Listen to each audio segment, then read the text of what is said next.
माजी में सहराय थर में खेती बाड़ी के लिए ऊंट गधे इस्तेमाल होते थे। गुज़श्ता चंद सालों से सहराय थर में जानवरों के बजाय ट्रैक्टर के जरिए खेती बाड़ी के रुझान में इजाफा हुआ है, जिससे जमीन की जरखेजी और कुदरती तौर पर उगने वाले पौधे और दरख्त खत्म होते जा रहे हैं। ट्रैक्टर का जहाँ तक इस्तेमाल है, ट्रैक्टर एक जदीद टेक्नोलॉजी है, मगर ये ट्रैक्टर डेवलप हुआ था जो हमारा इरीगेटेड एरिया है उसके लिए। वहाँ की ज़मीनें हार्ड होती हैं तो उसको फ्लो अप करने के लिए हमें ट्रैक्टर मशीनरी चाहिए। मगर क्योंकि थर एक वैसे भी हम कहें कि थर एग्रीकल्चर के लिए नहीं है, वो नेचुरल उसकी रेंज लैंड मैनेजमेंट जिसे हम कहते हैं, रेंज एरियाज़ हैं जहाँ पे ग्रासेस हों, ट्रीज़ हों, जानवरों का चारा हो, थर है ही उसलिए। अब यहाँ पे एक ट्रेंड चल पड़ा है कि ट्रैक्टर यहाँ से जाते हैं, जैसे ही बारिशें होती हैं तो ट्रैक्टर, यहाँ आप देख रहे होंगे रोडों पे सैकड़ों की तादाद में ट्रैक्टर जा रहे होते हैं और वो जाके वहाँ पे इनको कल्टीवेशन करके दे आते हैं। जब ट्रैक्टर चलता है दिन रात वहाँ पे, तो उस पे जो खुदरो दरख्त होते हैं जो बहुत ही सूदमंद हैं थर के लिए,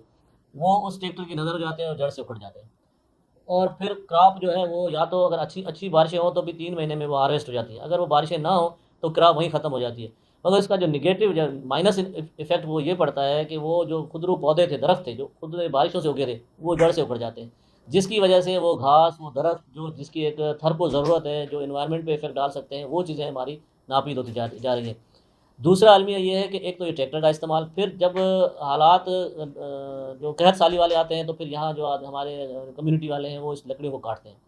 और लकड़ियों को बेचते हैं। अब उसमें हमारे बहुत कीमती पौधे हैं, जैसे रोइडो यहाँ का लोकल पौधा है, खुम्बट यहाँ बू है, जिसके ऊपर आजकल वो उसके फूल निकाल के और वो कराची बेच रहे हैं, फर्नीचर वगैरह में यूज़ हो रहा है। इसके अलावा बहुत से घास जो हमारे नेचुरली उगते थे वो घास खत्म हो गए, नामियाती पौधे थे जिनकी मेडिसिनल वैल्यू बहुत हाई थी, वो सारे नापीद हो गए। तो ये ऐसी चीज़ें हैं, अब हम ना ज़राअत में कामयाब हो रहे हैं थर में, ना हमारी नेचुरल ब्यूटिफिकेशन या मेडिसिनल पौधे थे वो बाकी हैं। तो अगर ट्रैक्टर को किसी लिहाज से रोका जाए, इसकी कल्टीवेशन ना की जाए और ये एक पैगाम दिया जाए थर वालों के लिए कि यहाँ पे खुदारा पौधे लगाएं, ज़्यादा से ज़्यादा घास लगाएं, आपको पौधे ग्रीनरी भी देंगे, साया भी देंगे, आपकी इन्वायरमेंट अच्छी होगी और एक दफ़ा लग जाएंगे, आपको बार बार पे लगाने की ज़रूरत भी नहीं है। पौधों की काट छांट करें, उसकी जो काट छांट है वो आप चारे में इस्तेमाल करें, लकड़ियाँ जलाने के लिए इस्तेमाल करें, मगर पौधों को जड़ से ना उखाड़ें। ये अब ज़रूरत है इस वक्त की कि हमें तब्लीग करनी चाहिए और मैक्सिमम जो हमारे जो थर के पौधे नेटिव हैं, कुदरती यहाँ पे होते हैं, जैसे नीम है, कंडी है, कुम्भट है, इसको दोबारा वहाँ लाया जाए। फिर अगर हमें ज़्यादा भी कोई चीज़ करनी है तो हम फ्रूट ट्रीज़ जो थर में हो सकते हैं, खजूर कामयाब है, आपका लीमू कामयाब है, बेर आपका ग्राफ्टेड जो है, कलमी बेर जिसे कहते हैं, वो कामयाब है। इनकी वहाँ खेती बाड़ी की जाए, ये बाग लगाए जाएँ, जिससे ये इलाका खुशहाल भी होगा, यहाँ की जो आबो हवा है वो अच्छी होगी।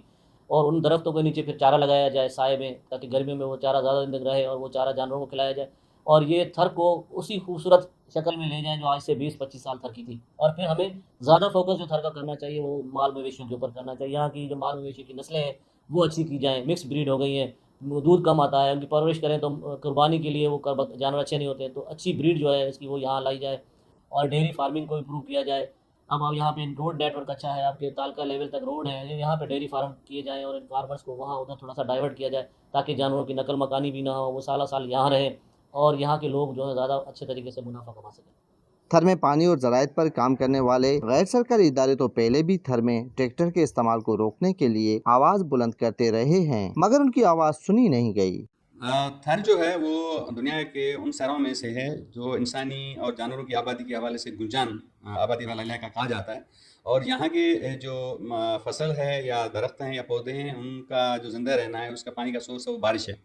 अब बारिश पे जो लोग खेती बाड़ी करते हैं, कैश क्रॉप करते हैं, वो एक लालच में आ गए और कोशिश करें ज़्यादा से ज़्यादा ज़मीन आबाद हो। और उसके लिए जो पहले बैल और ऊँट इस्तेमाल होते थे, अब ट्रैक्टर का इस्तेमाल जो है वो 80 की दहाई के बाद जो बढ़ गया है। नतीजे में ये हुआ है कि ट्रैक्टर के जो हल चलने से वो डीप प्लोइंग होती है और उससे जो बुशेज़ हैं, छोटे जो